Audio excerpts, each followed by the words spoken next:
If you have ideas or questions about legislation or concerns that it can address, our next guest is listening. This senator made listening sessions a focus of his this session, saying your feedback helps create policies that can better serve your community and the state as a whole. With me now is DFL Senator Aric Putnam. Senator, welcome to Senate Spotlight. Thanks for having me here. Good to get a chance to visit. Absolutely. So, Senator, how many listening sessions did you hold? And did you find there was a kind of appetite for this type of interaction? I think there always is. I mean, we see a lot of people who are frustrated with politics, and I think that frustration comes from a lack of reciprocal communication. So there's not enough engagement either way. So it's not just about the policies for me, it's also about the relationships that you build up in these contexts. So I've held probably close to 40 listening sessions in town halls in the last couple of years. And in the last session, last couple months, I think we're probably at 4 or 5. And the thing that's most important to me about these sessions is that I get chances to actually meet and talk to people in the district. It's not just about the issues, it's that now they know that I'm the person they can yell at if they want to. And that's an important part of how this was supposed to work. Well, let's hope they're not yelling too much. But speaking of a recent listening session you did, you were just in St. Cloud listening to veterans. So what were you listening for and what did they tell you? Well, so that's a new jurisdiction for me. I'm from a military family. Veterans have always been incredibly important to me. But it's a new professional responsibility for me. And I think it's really important when we get into new jurisdictions or places where you're making decisions that can have an impact on a population that you actually sit down with that population. When I first became chair of agriculture, within 2 weeks, we had a listening session up in Pierce, Minnesota with over 300 farmers in it. So I think that's just a basic thing in terms of good governance and making good policy. And so we had probably about 50 veterans show up at the library in St. Cloud to give us a chance to talk about the things that they cared about. But again, also for me to get a chance to get to know them and for them to get to know me. Now, it was said that veterans' issues were a key priority for the 2025 legislative session, and your committee expanded to oversee that. As you mentioned, it was new for you. And in fact, you guys created a dedicated subcommittee for veterans. So why was it such a focus this session? Well, it's really important that it has its own dedicated resources and that we're conscious of the fact that veterans' issues are as important as issues in health and human services or in the jobs and economic development sphere. So calling it a subcommittee was a way of making sure it would have its own budget target.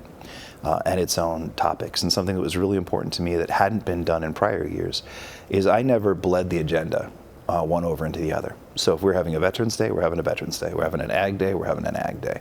I didn't just kind of like squish things in together because I think it's important that both those jurisdictions understand that they are worthy of our time, dedication, and respect. So you got to keep it as distinct as possible just to make sure that that's clear. And aside from creating this new dedicated subcommittee, what else happened in that sphere this session? What would you consider the accomplishments when it comes to veterans issues? Well, we had a pretty significant investment in vets' homes. One of the things that people don't realize a couple of years ago, during the span of time where we had a surplus, we put a ton of money, a ton of that surplus went into building 3 new veterans' homes. Which was a great, wonderful accomplishment from 2 years ago that I'm really proud of. But the challenge was that we don't have enough infrastructure or people working in those veterans homes so that they can really maximize the good that they can do. So we're putting a significant amount of money into the vets homes to make sure that people who need a place to be can be taken care of. So in terms of budget, that's one of our big focuses. But in terms of policy, something I'm really excited about and a little bit angry too, and I don't get angry, but I'm a little bit angry about too, is we have people out there who will profit off of veterans' benefits claims. They'll take a chunk of the benefits that veteran earned, that veteran deserves, for filling out a form for him. Not for advocating for him, just filling out a form for him. Sometimes they don't even do that, and they still will take 5 times what that benefit increase was for that veteran. And they'll let the veteran finance that fee too, which is just incorrigible to me. So they're called claim sharks. And so we have legislation this session that's going to make those folks actually get accredited so that there's some sense of accountability. What they're doing right now is technically illegal in the federal context, but there's no accountability. So some states around the country are creating this requirement to become accredited so that we have ways to find the bad apples and prune them so that they don't keep taking advantage of veterans. So that's something that's happened in the Veterans Committee, but I'm also pretty proud of it just more generally because it's pretty basic stand-up stuff to do. Now, you mentioned stuff that happens nationally, and earlier this session you had a hearing or a listening session on the impacts of federal actions on Minnesota's farmers and its ag community. So what are those federal actions you were referring to, and what were your big takeaways from that hearing? The first thing I think that's got to be perfectly clear is a lot of apologists for the current regime will say things like, well, he hasn't actually done anything yet, he's just making lots of noise. Noise can be impactful too, and the chaos that is tangible and empirical that we're suffering right now is its own harm. So we're not really sure the kinds of budgetary decisions that we can make because we have no idea what the federal government's going to do. They say they're going to do one thing one week and something else the next. And it has had some pretty significant consequences on agriculture. We've already lost $1.4 billion in soybean futures values. Our friends who farm soybeans know perfectly well what happened to them in 2018 with the tariffs on China in particular. I mean, it's one of those things where these tariffs are great for Brazil, but they're horrible for Minnesota. So Brazil now has a really functional, thriving soybean market because of the tariffs in 2018. And those are challenges that are just going to come up and get worse for Minnesota farmers this year. So there are very real tangible things that are going on here. This isn't crying wolf. There are real problems in Minnesota ag relative to federal decisions that are being made. One of those, the USDA walked back its financial support of our farm to school program. So where does that program stand now, and what was it doing to benefit our state when it was fully funded? That's a great program. It's a phenomenal program. No one can get mad at Farm to School. It's the best thing in the whole world. You're getting fresh produce to kids in schools, and you're paying farmers for doing that. It's a phenomenal program, and we did have a contract with the federal government for $17 million just a couple months ago that was then put on pause. And this is one of those things where we don't know if it's coming back or not. So we don't know if we need to overcompensate and put more funding in there than we have before because we have no idea what the federal government's going to do about it. And these are decisions that have to be made now. So we can't really wait for them to figure their stuff out. We have to sort of deal with it as we can. But Farm to School is an incredible program. We've been investing in it for a while. Last year, a couple years ago, we also expanded it to Farm to Food Shelf and Farm to Child Care Center. And one of the things I really wanted to do this session was expand it to vet centers and vet homes. So that we have more Minnesota healthy produce coming from our farms going to our members of our community. But unfortunately, given some of the funding uncertainty that we're getting from the federal government, we don't really have the capacity to do that as much as I think we should. We also rely on the U.S. Department of Agriculture for our response to the bird flu. And here in Stearns County, it was been found in a dairy herd. So at the state level, absent of federal intervention, what can we do to protect our farmers, our consumers, and animals from the bird flu? Well, we've actually done a lot already in the past couple of years, and I think it's really important that people understand that that's why your eggs cost so much. It's not because of a former president, it's because of a disease. And we can respond to that disease proactively and thoughtfully, or we can just put our heads in the sand and pretend like it's not happening. And in Minnesota, we've been very proactive about it, in that we're trying to help farmers who have issues with avian influenza, but we're also trying to prevent its spread.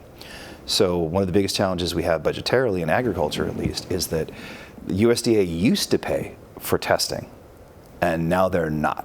Or we're not sure if they're going to come back and start doing it, or we don't really know. So the Ag Emergency Fund at the Department of Agriculture has been drained by overcompensating for things that should have been taken care of by the USDA. So that's one real concrete challenge, because now when that new ag emergency occurs, we've spent a lot of our resources that are supposed to respond to those moments by filling in gaps that were created by the federal government.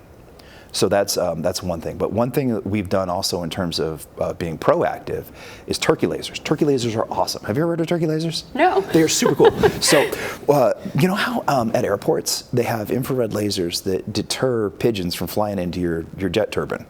Well, we figured out that if you put one of those on top of a turkey barn, it scares away the waterfowl, who are the sort of patient zero when it comes to avian influenza. So avian influenza comes from a duck or a goose that was hanging out on your farm and got to talk to your chickens and your turkeys and got them sick. But if you can keep those ducks and those geese away from your barn, nobody gets sick. And so we created a fund where you could sort of cost share. So a farmer who had a big turkey barn, because these lasers are expensive, could pay a little bit, I think it's like half or a third of what it would cost to have these, 99.9% effective in deterring bird flu. because it keeps the ducks and the geese away from your turkeys. It's great. It's also a really cool image because I love the idea of a turkey armed with a laser. It's not what it is, but it's still a pretty cool idea, and it's been really impactful in slowing down the spread of avian influenza. Certainly more helpful than sharks with lasers. Exactly, which also would be cool. Okay. Well, federal issues aside, what other things are impacting our farmers or giving them new opportunities? Well, the biggest challenge if you're a farmer is the weather. It's always going to be the weather. And one of the things that I admire about Minnesota's agricultural economy and population is that they're just used to dealing with uncertainty. Because past couple of years we had a horrible drought and horrible floods in alternating years. So really, when you're thinking about creating policy for agriculture, you have to prioritize dynamism and the ability to respond to uncertainty. So that's a big concern. One of the things that farmers are asking for, environmentalists desire, and every Minnesotan wants too, is clean soil and water. So we've put lots of resources in the past into programs that enable farmers to buy equipment that lets them farm a little bit more sustainably. So that, and also trying to really build up beginning farmers and small farmers. Those are the ways that we kind of take care of our environment and our agricultural economy at the same time. Now, Senator, your committee received good and bad news with its budget targets. So you had a reduction in funds for fiscal years 26-27, and then you got an additional allotment for the next fiscal years. What do you think was behind that decision? Well, so we're just with the Senate here, right? That's our job, it's just the Senate. Partially it's because the children in the House made some bad decisions. So what we did in the Senate was budget responsibly. So the Senate cut $1.4 billion more than the House did. Looking at our long-term fiscal consequences, for every dollar that you cut now counts as $4 in 4 years. So the Senate took that seriously and made some hard decisions. And one of those hard decisions was to give me a negative target in agriculture, which didn't make me happy. But I understood why it was happening, and in a sense, I'm kind of glad that it did, because we've been responsible, thoughtful, and creative about how we've crafted our budget this time around in a way that we probably always should be. So that's what's behind the deficit that we got is fiscal responsibility, being an adult.